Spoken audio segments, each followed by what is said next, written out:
বিকেলে চায়ের টেবিলে বা আড্ডায় খুব সহজে ক্রিস্পি যদি কোনো স্ন্যাক্স তৈরি করতে চান তাহলে আজকের রেসিপিটি আপনার জন্য। আসসালামু আলাইকুম, welcome to my channel Mukta's mini kitchen. ভিতরে মজার আলুর পুর আর উপরে থাকবে অনেক বেশি ক্রিস্পি। আশা করি এই মিনি ক্রিস্পি চমুচার রেসিপি আপনাদের কাছে ভালো লাগবে। তাহলে চলুন শুরু করা যাক আজকের রেসিপিটি। প্রথমে চমুচার শিটের জন্য আমি একটি ডো তৈরি করে নিব। একটি শুকনো বলে নিয়ে নিব মেজারমেন্ট কাপে 1 কাপ ময়দা নিব, সামান্য লবণ নিব, 1 টেবিল চামচ সাদা তেল নিয়ে এই তিনটি উপকরণকে ভালো করে হাত দিয়ে মিক্স করে নিব। মিক্স করা হয়ে গেলে এখন ডো তৈরি করার জন্য আমি এখানে 1/2 কাপ পানি নিয়েছি। তবে পানিটা আমি একসাথে ব্যবহার করব না, পানিটা আমি 2-3 ভাগে ব্যবহার করে ডো তৈরি করে নিব। ডোটা তৈরি করব আমরা সকালে রুটি পরোটা ডোটা যেরকম তৈরি করি ঠিক ওরকম করে তৈরি করে নিব। বেশি শক্ত করব না, আবার বেশি নরমও করব না। 1 কাপ ময়দা দিয়ে অনেকগুলো মিনি চমচা হবে। আমার ডোটা তৈরি করতে 1/2 কাপ পানি লেগেছে, আপনাদের কম বেশি লাগতে পারে। ডোটা আমার তৈরি করা হয়ে গেছে, এখন 10 মিনিটের জন্য রেস্টে দিব। চমুচার জন্য আলু পুরটা তৈরি করে নিব। আমি এখানে 300 গ্রাম আলুকে ছোট টুকরা করে সিদ্ধ করে নিয়েছি। এখন আলুটাকে ভালো করে ম্যাশ করে নিব। ম্যাশ করা আলুতে যেন বড় টুকরা না থাকে সেটা আপনারা খেয়াল করবেন।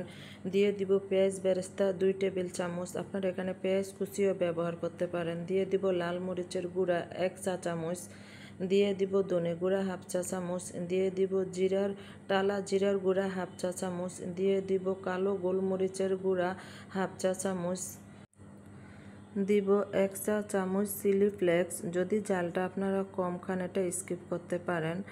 দিব পরিমাণ মতো লবণ, দিব 2 টেবিল চামচ কর্নফ্লাওয়ারটা অবশ্যই দিবেন যেহেতু এটা বাইন্ডিংয়ের কাজ করে। এটা না দিলে তেলে চমচাগুলো দিলে আলু ছড়িয়ে যাবে। এখন এই সমস্ত উপকরণগুলো ভালো করে মিক্স করে নিব। আপনারা চাইলে এখানে পেঁয়াজ কুচি দিতে পারেন, ধনেপাতা কুচি দিতে পারেন, কাঁচামরিচ কুচি দিতে পারেন। যদি আপনারা এই চমচাগুলো প্রয়োজন করেন সেক্ষেত্রে আপনারা কাঁচা পেঁয়াজটা ব্যবহার করবেন না, আপনারা পেঁয়াজ বেরেস্তাটাই দিবেন। আমার চমচার পুরটা রেডি। এখন আমি ডোটা নিব। ডোটা 10 মিনিট রেস্টে রাখাতে খুব সফট আর স্মুথ হয়েছে। এখন আরও 1 মিনিট ভালো করে মতে নেব। মতে এখন 7 থেকে 8 ভাগে ভাগ করে নেব। 8টা পর্যন্ত ভাগ করা যাবে, আমি 7টা ভাগ করে নিয়েছি। এখন এই ছোট ছোট লেচিগুলোকে বলের আকারে শেপ দিয়ে নেব। বলের আকারে শেপ দেওয়া হয়ে গেলে এখন ছোট ছোট করে রুটি বেলে নেব। সবগুলো রুটি সমান বেলার চেষ্টা করব। সবগুলো রুটি বেলা হয়ে গেলে তারপরে একটি রুটি নিব, নিয়ে কিছুটা তেল দিয়ে ভালো করে হাত দিয়ে মিশিয়ে উপরে কিছুটা ময়দা ছিটিয়ে দিব। ময়দার উপরে আরেকটা রুটি দিয়ে হাত দিয়ে চেপে চেপে এভাবে চেপে চেপে নিচে রুটিটা সমান করে দিব। আবারও কিছুটা তেল দিয়ে ভালো করে মিশিয়ে উপরে কিছুটা ময়দা ছিটিয়ে দিব। ছিটিয়ে দিয়ে আরেকটা রুটি এভাবে দিয়ে হাত দিয়ে চেপে চেপে দিব। এরকম আপনারা 3টা 4টা আপনাদের সুবিধা মতো বেলে নিতে পারেন। আমি 4টা করে বেলে নিয়েছি। রুটিটা এক সাইড থেকে বেলা যাবে না, প্রথমেই বেলে তারপরে আবার উল্টিয়ে বেলতে হবে। এক সাইড থেকে রুটিটা বেললে রুটিগুলো ছোট বড় হয়ে যাবে।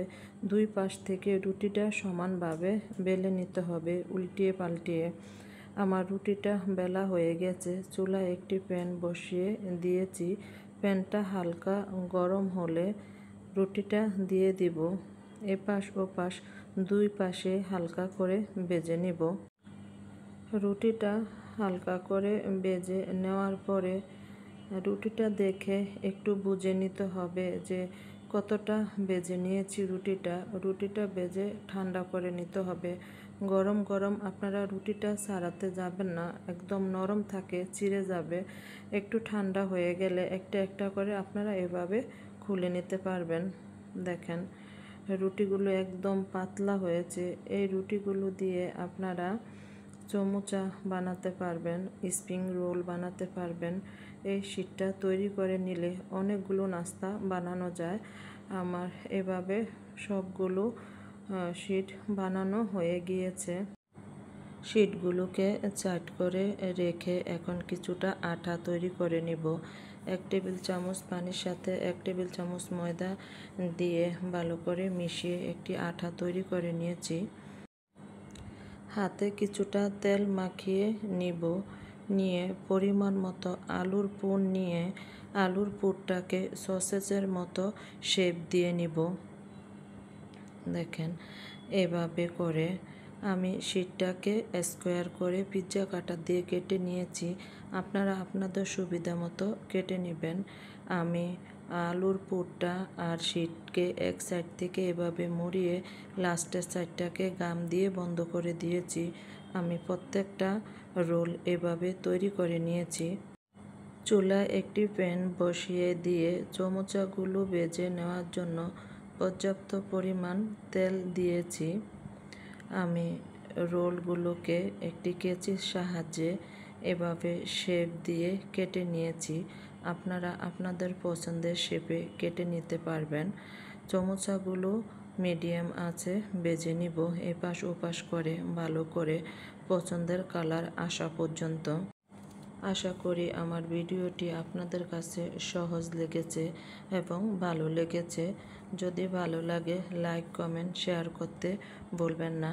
আপনারা বাসায় অবশ্যই চমচাটি তৈরি করে বানিয়ে খেয়ে কেমন হয়েছে শেয়ার করবেন। চমচাগুলো ভাজা হয়ে গেছে, এখন চমচাগুলো তুলে নিব। চমচাগুলো খেতে সত্যি খুব ভালো হয় অল্প উপকরণে। এরকম সহজ রেসিপি পেতে আমার চ্যানেলটিকে অবশ্যই সাবস্ক্রাইব করবেন। আজ এখানেই বিদায় নিচ্ছি। আল্লাহ হাফেজ।